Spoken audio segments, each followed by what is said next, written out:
Supreme court మాజీ న్యాయమూర్తి వి గోపాలగౌడ మట్టి వాసనలు తెలిసిన రైతు బిడ్డ అవి ఆంధ్రప్రదేశ్ రాష్ట్ర ఉప ముఖ్యమంత్రి పవన్ కళ్యాణ్ వ్యాఖ్యానించారు. డబ్బు కోసం కాకుండా సగటు ప్రజలకు న్యాయం చేసేందుకు గోపాలగౌడ వచ్చారని ఉద్ఘాటించారు.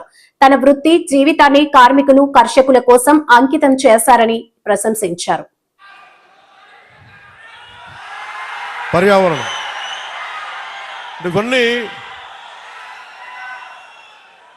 మేమిద్దరం మాట్లాడుకున్నప్పుడల్లా ఆయన రెగ్యులర్గా నేను ఉప ముఖ్యమంత్రి అయిన తర్వాత కూడా నాకు ఫోన్ చేసి ఆయన శుభాశీస్సులు తెలిపారు, శుభాకాంక్షలు తెలియజేశారు. ఇలాంటి మహానుభావుల పరిచయం, ఇలాంటి మహోన్నతమైన వ్యక్తుల పరిచయం జనసేనకి చాలా అండ. నాకేం అవసరం లేదు, మన భవిష్యత్తు కోసం, మన బిడ్డల భవిష్యత్తు కోసం, మీ తరాల భవిష్యత్తు కోసం. సినిమాల్లో పీక్ సక్సెస్లో ఉన్నప్పుడు, ఖుషీ తర్వాత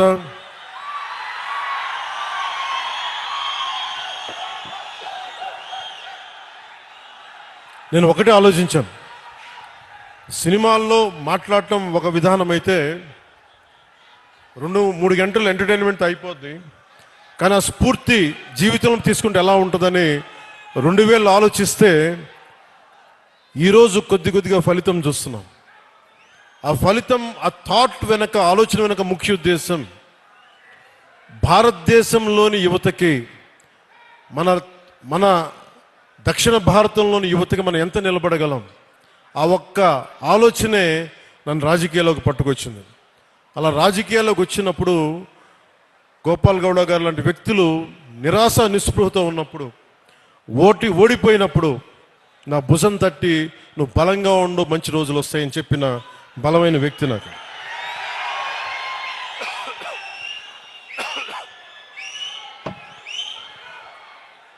ఇది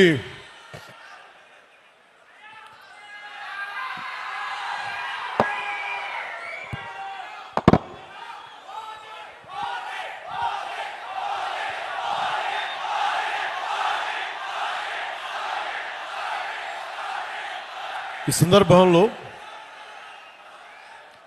సినిమాలు ఇవన్నీ ఆనందం, మంచిది, కానీ మనకి సినిమాకి వెళ్ళి చూడాలన్నా పర్యావరణం కానీ, అలాగే కుల కట్టుబాట్లని ఛేదించి కులాల్ని దాటి మనం భారతీయులుగా ముందుకెళ్ళాలి. ఇలాంటివన్నీ కూడా నాకు గోపాల్ గౌడ గారి సంభాషణలు దొర్లుతూ ఉంటాయి. అలాగే ఇక్కడికి రాగానే చాలామంది పెద్దలంతా మాట్లాడారు, ఇక్కడ మనకి నీటి సమస్య ఉందని.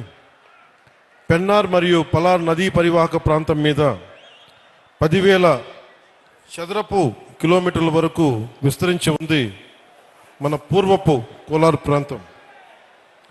ఒకప్పుడు ఇది సిటీ ఆఫ్ లేక్స్, సరస్సుల నగరంగా పేరుగాంచిన బెంగళూరుకి దగ్గరలో ఉన్న ఈ కోలార్ ప్రాంతంలో దాదాపు 5,000 పైగా చెరువులు ఉన్నాయి. ఈ ప్రాంతం మన దక్షిణాసియా ఖండంలోనే ఎక్కువగా సరస్సులు, చెరువులు కలిగి ఉన్న ప్రాంతం. ఇది మన పూర్వీకులు, మధ్యయుగ పాలకులు నీటి సంరక్షణ, నీటి పరివాహక నిర్వహణ వారికి ఉన్న అపార విజ్ఞానానికి నిదర్శనం.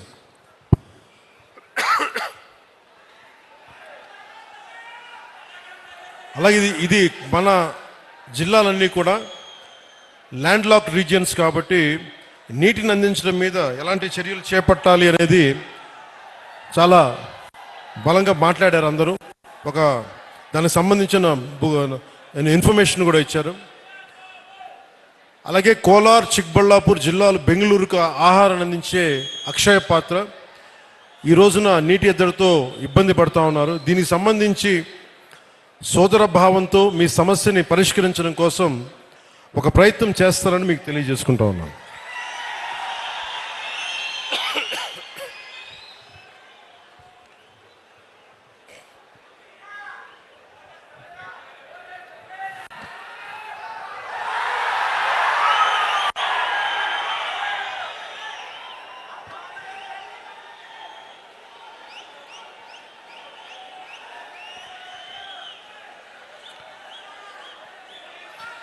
ಆಂಧ್ರಪ್ರದೇಶ ಸೀಮೆ ಹತ್ತಿರದ ಚಿಂತಾಮಣಿಯು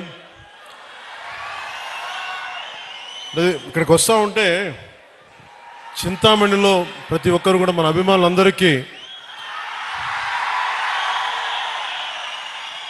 అంటే ఎంత అదృష్టం చేసుకున్నామంటే మనందరం మీ అందరి అభిమానం, మీ అందరి ప్రేమ, ఒక మహోన్నతమైన న్యాయమూర్తి 75వ సంవత్సరం పుట్టినరోజుకి మనం అందరం వచ్చి మీ శుభాకాంక్షలు, మీ ఆశీస్సులు ఆయనకి నిండుగా ఉన్నందుకు చాలా చాలా ಆನಂದಂగా ఉంది. ಆಂಧ್ರಪ್ರದೇಶ ಸೀಮೆ ಹತ್ತಿರದ ಚಿಂತಾಮಣಿಯ ಈ ನಗರದಲ್ಲಿ ಇಂದು ಇರುವುದು నాకు ಗೌರವವಾದ ವಿಷಯ. ಇದು ನಮ್ಮ ಸಮಾನ ಮೌಲ್ಯಗಳು ಮತ್ತು ಆಳವಾದ ಸಂಬಂಧಗಳನ್ನು ಪ್ರತಿನಿಧಿಸುತ್ತದೆ. ಆಂಧ್ರಪ್ರದೇಶ ಮತ್ತು ಕರ್ನಾಟಕದ ಸಂಬಂಧ ಪರಸ್ಪರ ಗೌರವ ಮತ್ತು ದಶಕಗಳ ಸ್ನೇಹ ಮತ್ತು ಸಹಕಾರದ ಮೇಲೆ ಬಲವಾಗಿ ನಿಂತಿದೆ.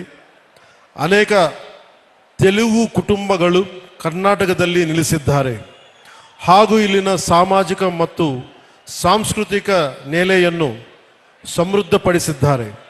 ಹಾಗೆಯೇ ಆಂಧ್ರಪ್ರದೇಶನಲ್ಲಿ ಅನಂತಪುರ್, ಶ್ರೀ ಸತ್ಯಸಾಯಿ ಮತ್ತು ಕರ್ನೂಲ್ ಜಿಲ್ಲಾಗಳಲ್ಲಿ 57 ಕನ್ನಡ ಮಾಧ್ಯಮ ಶಾಲೆಗಳಿವೆ. ಅಲ್ಲಿ ಮಕ್ಕಳಿಗೆ ತಮ್ಮ ಮಾತೃಭಾಷೆಯಲ್ಲಿ ಕಲಿಕೆಯ ಅವಕಾಶವನ್ನು ಕೊಡುತ್ತಿದೆ. ಇತ್ತೀಚೆಗೆ ಕರ್ನಾಟಕ ಸರ್ಕಾರವು 4 ಕುಂಕಿ ಆನೆಗಳನ್ನು ಮಾನವ ಮೃಗ ಸಂಘಟನೆಗಳನ್ನು ನಿಯಂತ್ರಿಸಲಿಕ್ಕೆ